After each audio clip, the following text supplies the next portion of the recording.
It all started in a wardrobe in England during World War II. The Lion, the Witch, and the Wardrobe by C.S. Lewis is a story of 4 British children who find their way through a wardrobe into a fantasy land called Narnia. Under the leadership of their great king Aslan, the Lion, the children play prime roles in the struggle to free Narnia from the evil White Witch. In celebration of the completion of this novel, our class planned a formal English tea party.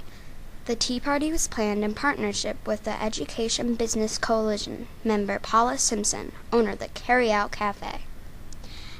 As we dug deeper into the mystery of the wardrobe, reading each day, Mrs. Simpson came to talk to her class about what is appropriate to eat and drink at a tea party. We learned we needed flavorful teas. Additionally, we needed dainty sandwiches, minus the crust. We also needed scrumptious desserts. Together with Mrs. Simpson, we came up with a menu of teas, sandwiches, and treats for our tea party. On food preparation day, packing a video camera, we exited the Molin school to head to Carry Out Cafe. The weather was sunny with a touch of spring. Our class marched happily along Low Street to the Mall, where we galloped past the spooky cemetery. Rounding the corner on State Street, we waddled like penguins and slithered like snakes, singing a song all the way along. We were excited to arrive at Carry Out Cafe, where we became the chefs in our tea party. Our job was to prepare the dough for our sweet treats. To the divine brownie recipe, we added water and whisking muscle. We poured the whole delicious concoction into baking pans and threw them in the oven. Then with 1 gigantic block of butter, 1 tablespoon of cream of tartar, 2 cups of sugar, 3 cups of flour, and 6 eggs, we made a huge batch of heavenly snickerdoodle cookies. On Valentine's Day, Mrs. Simpson appeared at our school cafeteria with all the fixings to prepare our fancy sandwiches for our tea party. Who knew a cucumber sandwich could be so interesting? Slathered with tangy ranch dressing, our crisp cucumber sandwiches on golden wheat were a new sensation for all of us. Starting with wheat bread, we created juicy tomato sandwiches with farm fresh butter, flavorful tomatoes, and delicate mayonnaise. Thanksgiving in February was created by the Thanksgiving in a Bite sandwich we made, which included savory turkey, mushy-gushy stuffing, and tangy cranberry sauce on wheat.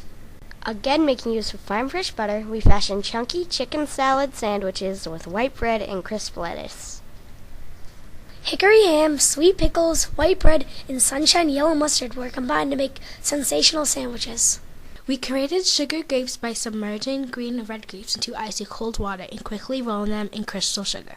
The sugar grapes spent the night in the freezer so they would be just right for the party.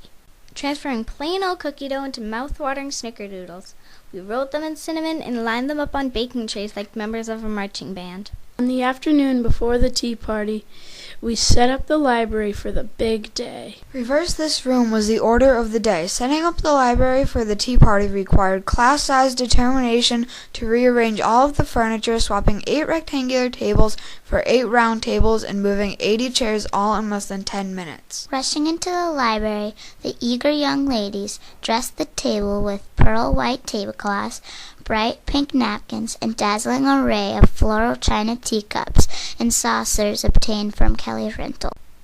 The young men quickly and efficiently straightened the spoons, placed water glasses, and adorned the tables with gorgeous pink flowers. It was February 15th, and Tea Party Day had finally arrived. It was hard to contain our excitement.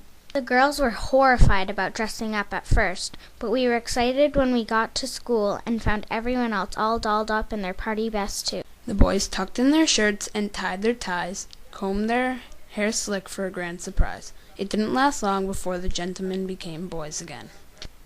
The banquet table was covered in a glorious array of sandwiches, tea, and sweets. The platters were garnished with plump grapes, juicy strawberries, and succulent blackberries.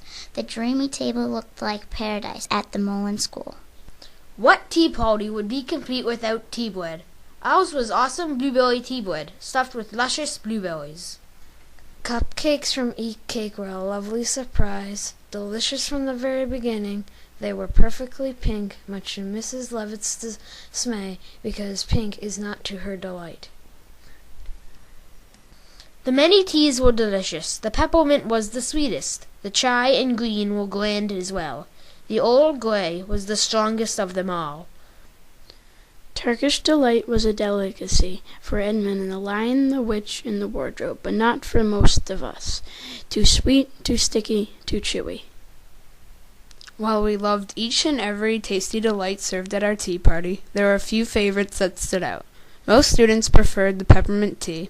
The winning sandwich was the Carryout Cafe Delicious Signature Sandwich, Thanksgiving in a Bite. The scrumptious and cinnamony snickerdoodles were the best.